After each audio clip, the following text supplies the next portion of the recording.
भारत के राजनीतिक मंच पर कांग्रेस के भीतर उग्रवादी और उदारवादी दो विचारधाराएं पलवित हो रही थी। उग्रवादी विचारधारा के समानांतर एक और विचारधारा भी विकसित हो रही थी, जिनका मानना था कि ब्रिटिश शासन का अंत करने के लिए हिंसा, लूट और हत्या जैसे किसी भी साधन का प्रयोग करना उचित है, जिसे क्रांतिकारी आतंकवाद कहा गया। क्रांतिकारी आतंकवाद ब्रिटिश शासन के दमन के विरुद्ध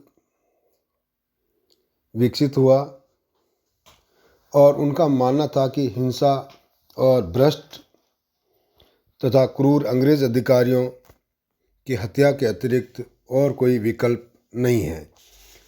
इसी कड़ी में महाराष्ट्र, बंगाल और पंजाब में बड़ी मात्रा में क्रांतिकारी आंदोलन हुए। आज हम महाराष्ट्र में क्रांतिकारी आंदोलन के बारे में अध्ययन करेंगे। महाराष्ट्र में क्रांतिकारी आंदोलन में प्रमुख भूमिका दो संस्थाएं, व्यायाम मंडल और अभिनव भारत संस्था की महत्वपूर्ण भूमिका रही थी।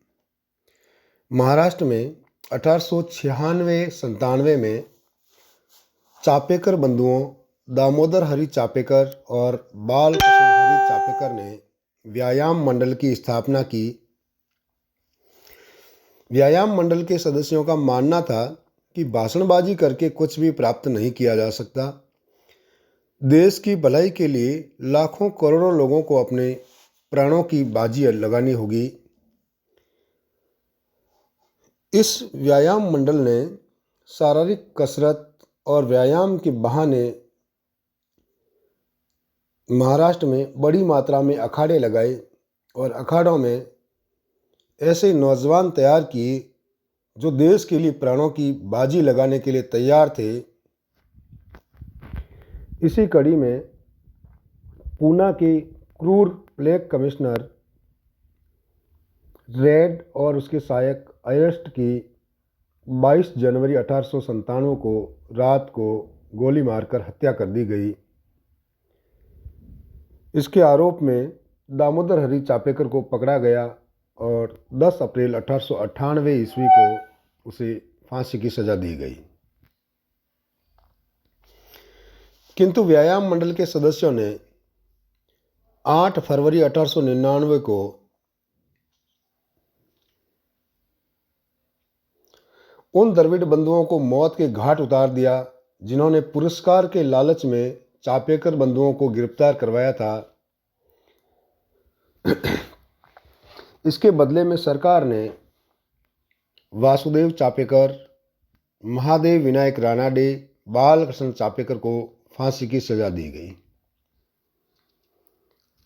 क्रांतिकारियों के समर्थन में अपने समाचार पत्र केसरी में भड़काने वाले लेख छापने के आरोप में बाल गंगाधर तिलक को भी जेल में डाल दिया गया।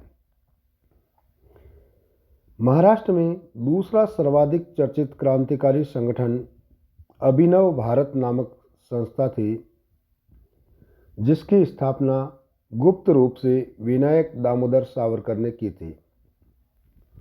यह संस्था पश्चिम और मध्य भारत में सक्रिय संस्था थी।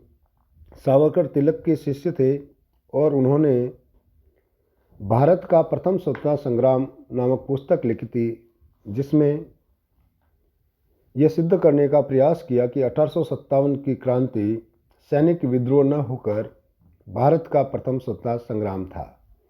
ब्रिटिश सरकार ने इस पुस्तक पर पाबंदी लगा दी। इसके बाद वी.डी. सावरकर लंदन चले गए, लेकिन इसके बावजूद भी यह संस्था भारत में फलती फूलती रही। पूना और बम्बई के स्कूलों और कॉलेजों में भी अभिनव भारत की शाखाएं स्थापित हुई और इस संस्था के नौजवानों ने क्रांतिकारी गतिविधियों के लिए अस्त्र शस्त्र इकट्ठे करने का प्रयास किया। लंदन से सावरकर ने अपने साथियों के साथ पिस्तौलें भी भेजी तथा पांडुरंग महादेव नामक एक युवा को बम बनाने की कला सीखने के लिए पेरिस भेजा गया। इस तरह पूरे महाराष्ट्र में अभिनव भारत संस्था सक्रिय थी।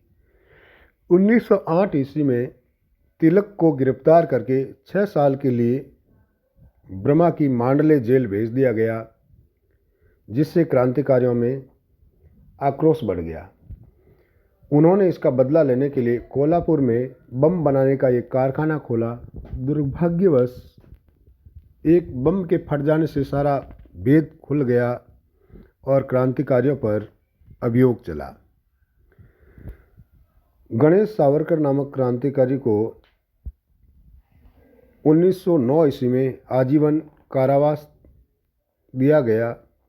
1909 ईस्वी में उन पर नासिक षड्यंत्र केस चला, जिसमें नासिक के जिला मजिस्ट्रेट ने सावरकर के मुकदमे का फैसला सुनाया था। 21 दिसंबर 1909 ईस्वी को एक पार्टी में गणेश सावरकर की हत्या कर दी गई।